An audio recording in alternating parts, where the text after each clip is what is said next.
let's talk about what different grains will do to your whiskey and how they will change the flavor of it. What's up, guys? My name is Chris, and you are listening to the Whiskey Noobs Podcast.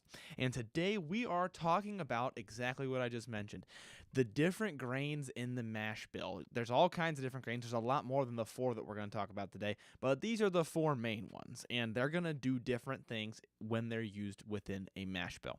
Now, I want to highlight something. I'm going to talk a lot about whiskeys. The examples that I'm going to use are going to be whiskeys where that grain is the dominant grain in the mash bill. And those are going to be my examples for the types of flavors that you're going to get from it. However, if you use these grains in conjunction with other grains, the way they combine could make them taste a little bit different. So I might say, for example, that wheat is going to give it a creamier, more vanilla-y type flavor. But maybe wheat, when it's combined with rye and with corn in a 4-grain bourbon, for example, maybe then it doesn't have quite that much of a taste of that sweet vanilla taste. But I'm trying to just lay kind of overarching ground rules. And I'm going to give some examples, and we're going to talk about whiskeys that have that specific flavor to them. And I need to grab the Glencairn that I'm going to use. I'm going to do an itty-bitty tasting of each of these, and then I'm going to rinse out the glass because I don't really have the capacity to drink 4 whiskeys. I already recorded 1 episode tonight. But I do want to get a tiny taste just so I can talk about the different flavors that I'm getting from each of them. You know, I've had each of the ones that we're going to talk about, but I could use a memory jogger so I don't say something dumb. So let's talk about it. There's 4 grains we're going to cover today. We're going to cover corn, which is an obvious one if you like bourbon. We're going to cover rye, wheat, and barley, because those 4 grains are used in a ton of whiskeys, probably, I don't know what percentage, an insane percentage of whiskeys. That includes whiskeys EY, like bourbon and American whiskey and Irish whiskey, and also whiskeys with just the Y, like a Scotch. All those different types are going to use these 4 grains heavily. Some types are going to use 1 grain. Some types are going to use a bunch of the grains combined. So let's break down what those flavors are going to do to the profile. Let me grab a Glencairn. Okay, we've got our Glencairn. I almost just broke it. We've got our Glencairn. We've got our water. I swear I haven't had that much whiskey tonight. I had a glass in the last episode, and not even a full glass. But we've got our Glencairn. We've got our water. Let's talk about what these different grains do. So I don't really have a particular order picked, but I'm realizing I should probably go in an order that's not going to abuse my palate too much. So let's start off with malt. Our example for malt is Aberlour 12-year. This is a single malt Scotch, and that's the reason that we're using it. Now, obviously, there are a ton of single malt Scotches out there. It's very popular. Any single malt Scotch is going to have 100% malted barley in its mash bill. Now, some are going to have very different flavors, especially like a peated Scotch is going to have a very strong smoky flavor. So you got to be careful which type you're getting. But the rules that I'm using, and also these all have different finishes. So like this one is American oak and sherry oak. Different finishes, different flavors. But I'm trying to focus on the common link that all those single malts share. The thing that all of the barley heavy beverages that I have had have in common. And that varies kind of a lot because I poured a little bit too much. That varies kind of a lot because there's a lot of different techniques, a lot of different cultural ways that they do this, where it's being aged and what type of still they're using, the shape of the still, even if it's the same type of still. So you're going to notice like a single malt in Ireland, an Irish single malt, is going to taste pretty different from a single malt Scotch. And then different single malt Scotches in different regions of Scotland are going to have their own different flavors. So I'm painting with a very wide brush here, I guess is what I'm trying to say. Let me take a quick nose. I'm going to maybe take a little sip, and we're going to talk about it.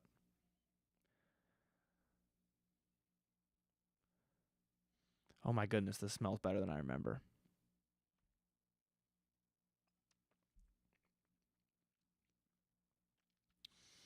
All right, Aberlour. Wow, fantastic. So what's barley bringing to the party here? Well, ironically, barley is one that has its own flavor that a lot of people say, myself included, which is malty. And the only way to really describe that is malty. It kind of reminds me of when I was a kid, I worked on a farm, and ironically enough, not barley, but wheat, we would sometimes chew on like the wheat that would come off of like the wheat grass, I guess straw. We would chew on the actual wheat seeds that would come off of the wheat grass is the way that I'm trying to say this right now. It's a terrible way of articulating. We would chew on the thing that's being harvested, right? That part of the wheat, not the grass part of it. But it reminds me of that flavor a little bit. That's what reminds me of maltiness. That's what maltiness tastes like to me. Now, you're going to get a lot of different flavors from malt, especially, or malted barley, especially because sometimes barley is going to be malted, like in a single malt. Sometimes, like in a single pot still Irish whiskey, it's going to be unmalted. That's going to bring slightly different flavors. But in general, from malted barley, you can expect, or from barley in general, barley, you can expect maltiness, of course. With malted barley, you're going to get a little bit more of a depth of a grainy flavor, like a darker, sweet type of grainy. Reminds me a little bit of a bread. With unmalted, you're going to get a little bit lighter, almost grassier of a flavor. You're going to get more herbal, but still you get that like malty, quote-unquote maltiness, that graininess, but you get more of this light flavor with it. A lot of times in Irish whiskey, it kind of comes through as like this honey, maybe this light vanilla, combined with that little bit of a graininess and that little bit of almost herbal note that I get. Also, sometimes in malts, you're going to get an herbal note. Sometimes with a single malt or with a blended scotch that has malt in it, malted barley in it, you will still get these kind of herbal, grassy notes. But there's a fine line between the two different types of barley. In general, though, barley is going to give you that grainy flavor. It's going to give you kind of like a granola. It reminds me of a granola quite a bit. Sometimes like a buttery kind of granola, honey. Hopefully I'm painting a picture that's kind of coherent. And of course, I'm naming a lot of different notes because different ones are going to have different vibes to them. But in general, that's the type of flavor that I get from it. Usually, we range from a vanilla to like a brown sugar, but not really into the caramel butterscotch realm. For me, that's kind of a lie. Sometimes into the butterscotch, but like a light butterscotch, not like a dark caramel, salted caramel, like strong punch of caramel flavor. Not really for me personally. So a lot of times it's going to be more in that light sugar, vanilla, honey, brown sugar type of a range. Once again, I'm going to cover very big ranges, but hopefully you get the idea of what I'm trying to get across. So that's barley, and this is my single malt that I'm using as an example for barley. And once again, that mash bill is 100% malted barley. That's going to be the only one, it's the only one that we're going to talk about right now that's actually 100% of the grain that it's representing. All right, I gave the Glencairn a quick rinse. Let's talk about wheat. So I have here Middle West Spirits straight wheat whiskey. So this is not a wheated bourbon. This is a straight wheat whiskey. The mash bill is actually 95% wheat. I'm pretty sure it is 5% barley, malted barley, which helps with fermentation, which is why a lot of whiskeys are still going to have that malted barley in there. Now let me grab just a little bit of it. I did rinse out the Glencairn, so don't come at me in the comment section. And let's talk a little bit about wheat. So, in bourbon specifically, wheat is a lot of times going to bring a sweetness. Sometimes they say it's going to bring a lightness, but for me, I usually don't get a light sweet. I get more of a burnt sugar, like still very sweet, but like more of a dark sweet. It reminds me of a burnt sugar, maybe a kind of a brown sugar.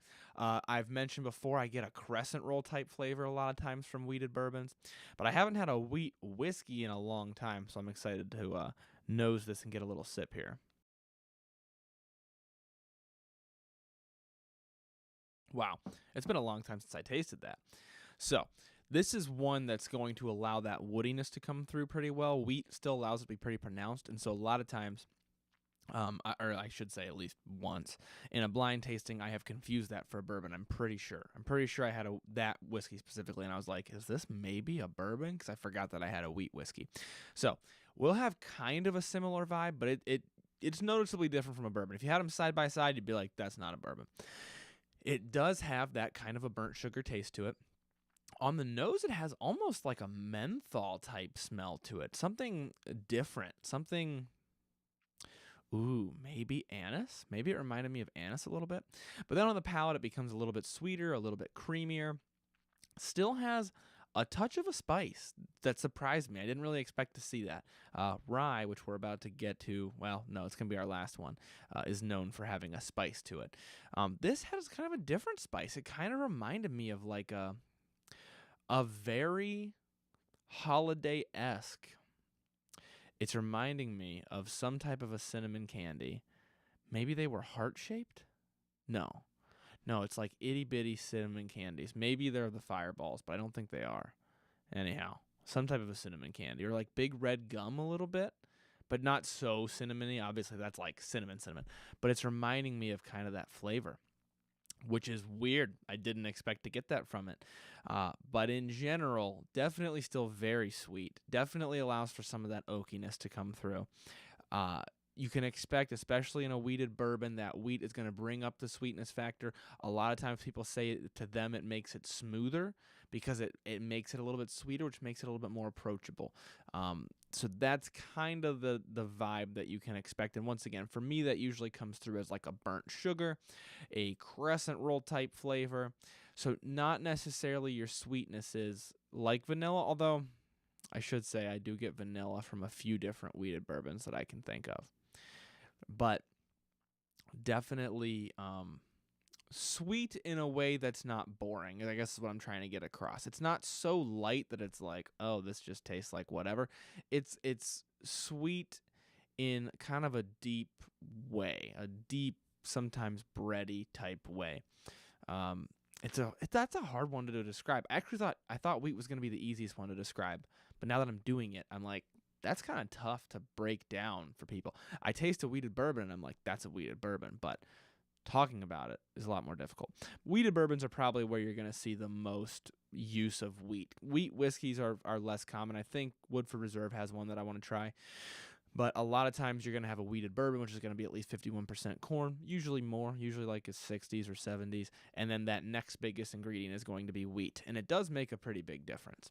But that is your wheat. Hopefully that one ended up coherent because I'm like, I can picture the flavor in my head, if that makes sense. But trying to describe it, whole different ballgame. Let's talk about corn. To describe corn, I have mellow corn, which is a corn whiskey, a Kentucky straight corn whiskey. And its mash bill is at least 80% corn. That's what they say online. This comes to us from Heaven Hill, and it's incredibly inexpensive. So let's talk about it. What flavors does corn bring? I kind of lied when I said that barley is the only one that has its own flavor, because corn whiskey, or whiskeys that have a lot of times young bourbons with a lot of corn in them, they do get this corny flavor, honestly, and there's not a great way to describe it except it tastes like corn whiskey. If you've ever tried just straight moonshine, not apple pie moonshine, not any flavor of moonshine, but just moonshine, it has this distinctly, especially if it's, a corn-based mash bill, it has this distinctly corny flavor to it that's really hard to describe. It's very specific. But it tastes kind of like corn smells. And then once you age it, once you make it into a whiskey, sometimes that still comes through, a lot of times in a younger bourbon. But also it's going to have this general sweetness where corn will kind of just take a back seat and give you a white sugar sweetness. And as you age it, it interacts well with the barrel, and it really lets those barrel characteristics come through. So that's why a lot of times with bourbons, you're going to taste more barrel. It's going to have more of a barrely taste to it than a Scotch or an Irish whiskey. Corn is really good at transmitting that barrel flavor through, even more so, I would say, than the wheat whiskey that we just tried. It really allows it to come through, and it really interacts with it really well. I don't know what's happening specifically on a chemical level. I just know that it is allowing that. It interacts heavily with that barrel. Now, mellow corn is a bit young, so I think 4 years. I believe it's bottled in bond. Yes, it is. So it will still have that corny flavor to it. Let's go ahead and nose it and take a quick sip.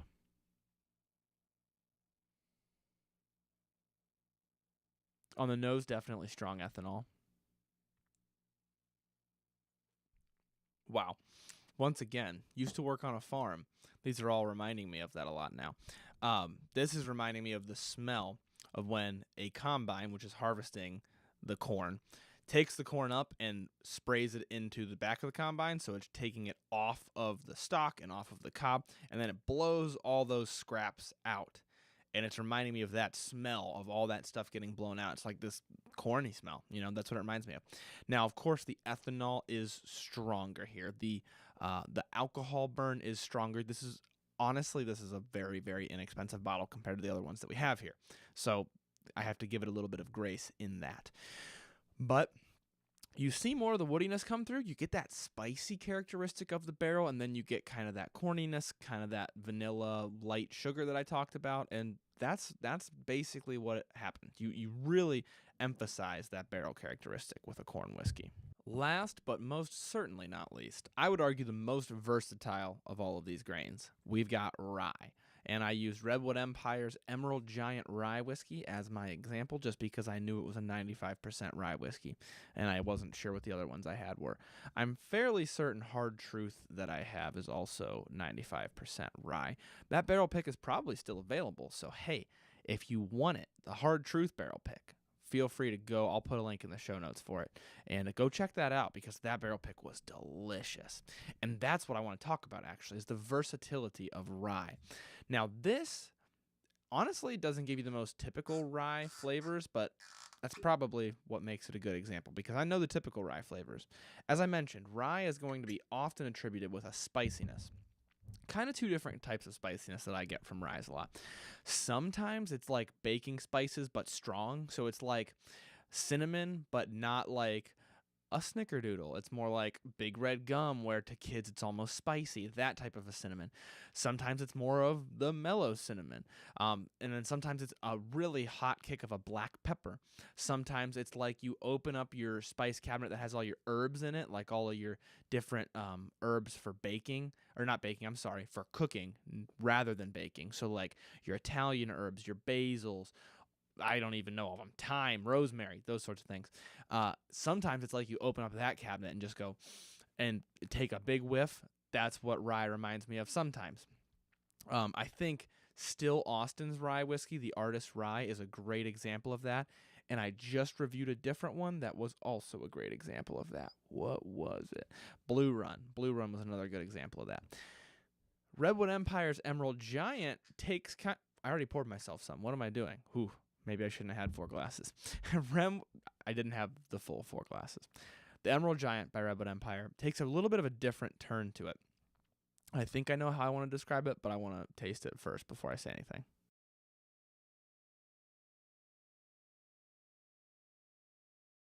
There is a distinct dill, a little bit of a peppermint, and a weird flavor I can only describe as kind of plasticky, but in a way that I like. It's like sweet, but kind of plasticky. I don't know how else to describe that, but I actually enjoy it, so it's weird. Now, I've heard people say that, like, sometimes dill is thought, and I don't know how true this is, but I've heard people say that dill is thought of as being a little bit lesser of, like, a rye whiskey, but I actually really enjoy it. So this has a strong dill note to it, but it's very different. Like, I have to be in the mood for this. But that's one really good example of how versatile rye whiskey is, because this tastes totally different. Now, let's flip that coin all the way down to the Hard Truth barrel pick that I just mentioned that I have. It's probably still available. That is totally different. That one reminds me of pie crust. It has this weird dark red fruit flavor to it, a little bit of a cocoa flavor to it. It's a fully different ball game, but they all have the same kind of a backbone that is kind of a spice. That's the only way that I can put it. But if I didn't know any better and you put Hard Truth in front of me and you put this Emerald Giant in front of me and you said, what types of whiskey are these? I would be hard-pressed to guess that they were the same type of whiskey. I'd be very confused if I didn't have the knowledge of these grains like I'm talking about right now. I would just take stabs at them because I would have no idea. The Hard Truth honestly reminds me more of a bourbon. It has that rye to it, but it reminds me of like a very high rye bourbon is honestly what it reminds me of. So very different flavors. Rye is very versatile depending on how it's distilled, how it's aged, how it's blended together. You get super different flavors. So that's why I want to save that one for last, because also sometimes rye is a bit aggressive and it fries your taste buds. This one's honestly not, but some of those more spicy black peppery ones I talked about are.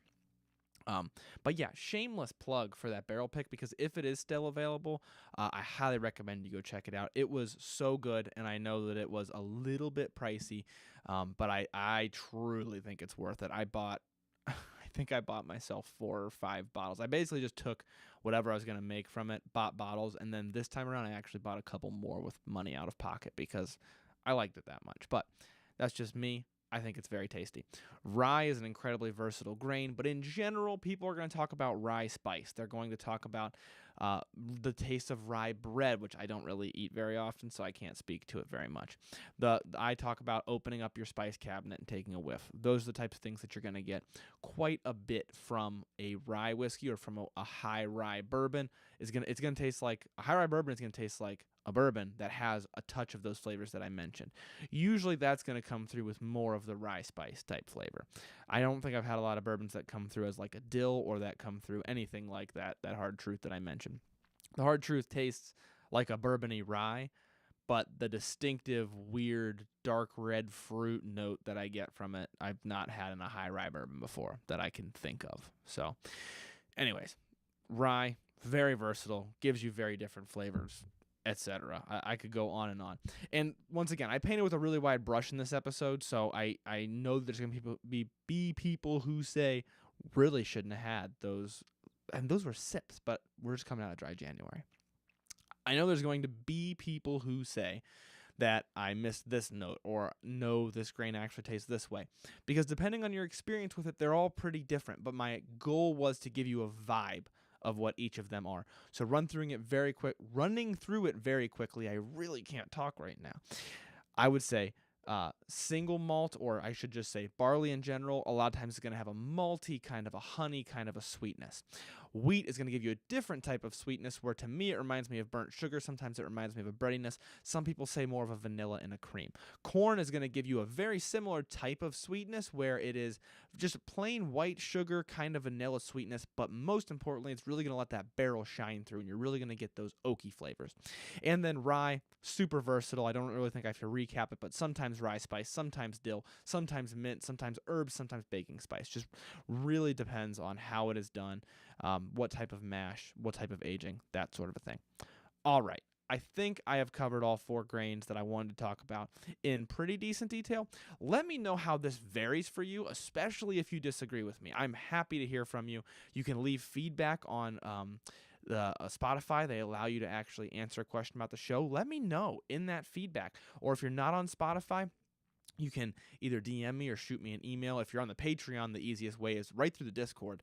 If you're listening to this and you're on the Patreon page, go on the Discord and let me know if you've had a different experience from me, because I want to know, because this is just my palate, my taste buds, my experience with these types of grains. That's all that I have for this episode, though, guys. So I will leave you with learn to drink, drink to learn. Thank you guys for listening to another episode of Whiskey Noobs. If you need more Whiskey Noobs content in your life, make sure you check out our Patreon page in the show notes. And if you like the show, please make sure to leave a 5-star rating or review. It only takes a couple of minutes, and they're way more helpful than people realize. If you want to do tastings alongside the show, make sure you join the email list by sending an email to whiskeynoobspodcast@gmail.com with a subject line that says email list. You'll receive monthly emails with a list of the whiskeys that will be featured throughout the month, so that you can buy them ahead of time. You can also find more Whiskey Noobs content on Instagram at @whiskey_noobs and on TikTok at Whiskey Noobs Podcast. Once again, thank you guys for listening. The Whiskey Noobs Podcast does not support underage or otherwise irresponsible consumption of alcohol.